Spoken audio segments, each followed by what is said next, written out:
আসসালামু আলাইকুম আমার প্রিয় বন্ধুরা জিন জাতিরা কি মারা যাবে? তাদের মৃত্যু কিভাবে হবে? তো আজকের ভিডিওতে আমরা এই সব বিষয়ে আলোচনা করব। প্রিয় বন্ধুরা, হযরত আদম আলাইহিস সালামের সৃষ্টির প্রায় 2000 বছর পূর্বে জিনের সৃষ্টি। জিনের আদি পিতা হলো শামুম। জিন তৈরি করে আল্লাহ শামুমকে জিজ্ঞেস করেছিলেন, তুমি আমার নিকট কিছু কামনা করো। তখন সে বলে, আমার কামনা হলো আমরা সবাইকে দেখব, কিন্তু আমাদেরকে কেউ দেখতে পারবে না, আর আমাদের বৃদ্ধরাও যেন যুবক হয়ে মৃত্যুবরণ করে। আল্লাহ সুবহানাহু ওয়া তাআলা জিনদের এই দুটো ইচ্ছাকেই পূরণ করলো। জিনরা বৃদ্ধ বয়সে মৃত্যুর পূর্বে আবার যুবক হয়ে যায়। অনেকের মাঝে একটা প্রশ্ন আসে যে জিনরা যদি আগুনের তৈরি হয়, তাহলে কিভাবে জিনরা জাহান্নামের আগুনে পড়বে? জিন জাতির সৃষ্টি হয়েছে উত্তপ্ত অগ্নিশিখা থেকে। জিনদের বিবেক, বুদ্ধি এবং অনুভূতির শক্তি রয়েছে। তাদের আছে ভালো মন্দ পার্থক্য করার ক্ষমতা। তাদের মধ্যে রয়েছে ভালো জিন আবার মন্দ জিন। পবিত্র কুরআনুল কারীমে জিনদের উদ্দেশ্যে বর্ণনা করা হয়েছে, নিশ্চয়ই আমাদের মধ্যে সৎকর্মশীল এবং কিছু ব্যতিক্রম। আমরা ছিলাম বিভিন্ন মত পথে বিভক্ত। আসমানি কিতাবে যারা বিশ্বাস করেন, যেমন ইহুদি, খ্রিস্টান, মুসলমান, তারা সকলেই জিনের অস্তিত্বে বিশ্বাসী। কিছু দার্শনিক এবং কিছু সায়েন্টিস্ট এই জিনের উপরে বিশ্বাস করে না। দার্শনিকদের একদল বলে জিন এবং ফেরেশতারা শুধুমাত্র একটা রূপক কথা মাত্র। ভালো চরিত্র ফেরেশতা এবং খারাপ শব্দ বা খারাপ মানুষকে জিন বা শয়তান হিসাবে প্রকাশ করা হয়। তাদের বক্তব্য কোরআন এবং সুন্নাহর পরিপন্থী। হাদিসে বর্ণিত রয়েছে যে জিন আগুনের তৈরি, মানুষ মাটির তৈরি এবং ফেরেশতারা আলো দ্বারা তৈরি। মুসলিম শরীফ। পবিত্র কোরআনে ইরশাদ হয়েছে, আর তিনি জিনকে সৃষ্টি করেছেন আগুনের শিখা দিয়ে। আরও ইরশাদ হয়েছে, আমি এর আগে জিন সৃষ্টি করেছি প্রখর আগুন দিয়ে। জিনের শরীর মূলত সূক্ষ্ম হয়। জিনেরা চাইলেই যে কোনো রূপ ধারণ করতে পারে। জিনেরা প্রধানত কুকুর এবং সাপের রূপ ধারণ করতে বেশি পছন্দ করেন।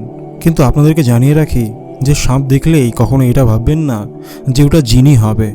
প্রাচীন আরবদের মতে যে জিন আরবদের তৈরি। ঝড় এবং বাদলের দিনে জিনরা চলতে পারে না। যেহেতু জিনরা আগুনের তৈরি, সেহেতু বিভিন্ন বজ্রপাত এবং বৃষ্টির সময় তাদের আইসোলেশন আর প্রখর বজ্রপাতের কারণে তারা চলতে পারে না। এবং নির্দিষ্ট ঘরে যদি কোনো কাঁচা লেবু থাকে এবং দোয়া কালাম থাকে, তখন জিনরা সেই ঘরে প্রবেশ করতে পারে না। এই ঘরে জিনরা প্রবেশ করার ক্ষমতা হারিয়ে ফেলে। মানুষ মাটি দিয়ে সৃষ্টি হলেও শেষ পর্যন্ত এর মধ্যে সীমাবদ্ধ থাকেনি, কারণ মূলত মানুষ মাটি, বায়ু, পানি এবং আগুনের সংমিশ্রণে তৈরি হয়েছে। আর তাই জিন আগুনের শিখাতে তৈরি হলেও তাদের মধ্যে জলীয় পদার্থের সমাবেশ সংরক্ষণ। এর সপক্ষে যুক্তি হলো, একদিন রাসূল সাল্লাল্লাহু আলাইহি সাল্লাম ইরশাদ করলেন, শয়তান বলে একটি জিন আল্লাহর নবী রাসূল সাল্লাল্লাহু আলাইহি সাল্লামের সাথে মোকাবিলা করতে এলে তিনি ওই জিনকে গলা টিপে ধরলে সেই দিন জিনের তুতুতে আল্লাহ শীতলতা অনুভব করেছিলেন। রাসূলুল্লাহ সাল্লাল্লাহু আলাইহি সাল্লাম ইরশাদ করেছেন, 3 ধরনের জিন রয়েছে। এক প্রকার জিন পাখার মাধ্যমে বাতাসে উড়ে, আর এক প্রকারের জিন যারা কিনা পোকামাকড়, সাপ এবং কুকুরের আকারে থাকে। আর নাম্বার 3-এ রয়েছে সাধারণ জিন। তারা সাধারণ থাকে এবং মানুষের সাথে চলাফেরা করে। এই জন্য রাতের বেলায় সাপ দেখলে প্রথমে 3টি আওয়াজ করতে হয়। 3টি আওয়াজের পর সেই সাপ যদি সেই স্থান ত্যাগ না করে, তাহলে সাপটি মারতে হয়। কুকুর এবং গাধা রাতের বেলায় জিনের উপস্থিতি সব থেকে বেশি অনুভব করতে পারে। জিনের পছন্দীয় খাবার হলো শুকনো গোবর এবং শুকনো হাড়। এই জন্য আল্লাহ রাব্বুল আলামিন শুকনো হাড় এবং শুকনো গোবরের ওপর মূত্র ত্যাগ করতে বারণ করেছেন। জিনেদের সাথে মানুষের বিয়ে হারাম না হালাল তা নিয়ে বিভিন্ন আলেমদের মধ্যে মতবিরোধ রয়েছে। তবে একটি হাদিসে বর্ণিত রয়েছে, রানী বিলকিসের পিতামাতার মধ্যে একজন জিন ছিলেন। জিনের অস্তিত্ব স্বীকার করা ঈমান বিল গায়েব বা অদৃশ্যের প্রতি ঈমান আনার অংশ। আল্লাহ রাব্বুল আলামিন পবিত্র কুরআনুল কারীমে প্রায় 50 বার জিন সম্পর্কে আলোচনা করেছেন। জিন জাতির সৃষ্টি, তাদের ইসলাম গ্রহণ, মানুষের আগে তাদের সৃষ্টি ইত্যাদি বিষয়ে বিভিন্ন তথ্য অবতীর্ণ হয়েছে। সূরা আর-রহমানে জিন এবং মানুষকে সমতুল্য করা হয়েছে। হযরত সুলাইমান আলাইহিস সালামের আমলে জিনদের কাজ করার তথ্য পবিত্র কোরআনে উল্লেখ রয়েছে। সূরা জিন নামে একটি পুরো সূরা আল্লাহ রাব্বুল আলামিন অবতীর্ণ করেছেন। তাই জিনেদের অস্তিত্ব অস্বীকার করা এটা টোটালি হারাম।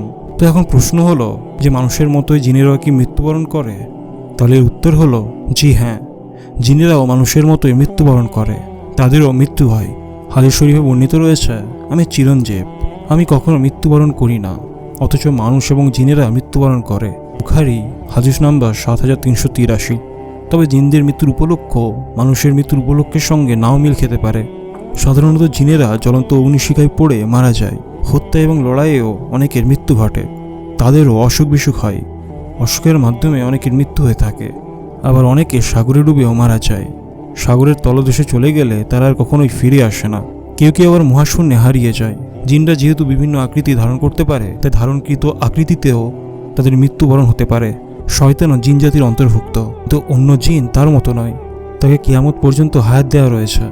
এই সুযোগ অন্য কোনো জিনকে দেওয়া হয়নি। প্রসঙ্গত আর একটি প্রশ্ন এসে যায়, আর সেটি হচ্ছে মৃত জিনদের কোথায় দাফন করা হয়।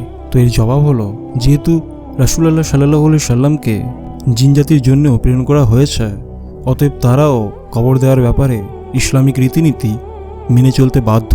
তবে জিনদের কবর দেওয়ার ধরন মানুষের কাছে সত্যিই অজানা। তো বন্ধুরা, এই ছিল আজকের ভিডিওটি যদি ভালো লেগে থাকে তাহলে অবশ্যই একটি লাইক করবেন, আর চ্যানেলে যদি নতুন হয়ে থাকেন তাহলে অবশ্যই চ্যানেলটিকে সাবস্ক্রাইব করে বেল আইকন প্রেস করে দেবেন। তো চলুন বন্ধুরা, দেখা হবে পরের ভিডিওতে।